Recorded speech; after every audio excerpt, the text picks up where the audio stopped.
বারোয়াখালী মুন্সি নায়েব আলী উচ্চ বিদ্যালয় মাঠে আজকের স্বপ্ননীল ক্লাবের উদ্যোগে এই প্রীতি ফুটবল টুর্নামেন্টের আয়োজন করা হয়েছে। এখানে দুটি ম্যাচ অংশগ্রহণ করছে, একটি হলো স্বপ্ননীল ক্লাব আর একটি হলো জামিরা ক্লাব। এই দুটি ক্লাবের মধ্যে এই খেলা অনুষ্ঠিত হবে। আজকের এই খেলার আয়োজন মূলত ক্রীড়াই শক্তি ক্রীড়াই বল। আমরা মাদককে দূরে ফেলে আমরা সুন্দর একটি সমাজ গড়ার জন্য আমরা বিভিন্ন জায়গায় সদরের এই খেলার আয়োজন করা হচ্ছে।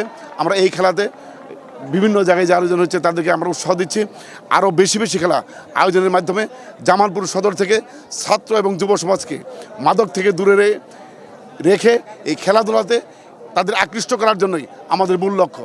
আজকে এই খেলারই আমাদের এটাই মূল লক্ষ্য। আমরা চাচ্ছি এখানে যারা উপস্থিত হয়েছে সকলের কাছে বিনয়িত অনুরোধ থাকবে, আমরা সকলে মাদককে একসাথে বর্জন করে ধূমপানকেও আমরা বর্জন করব। আমরা প্রকাশ্যে আমরা যারা রয়েছি বিএনপির সকল শ্রেণীর নেতৃবৃন্দ এর আগে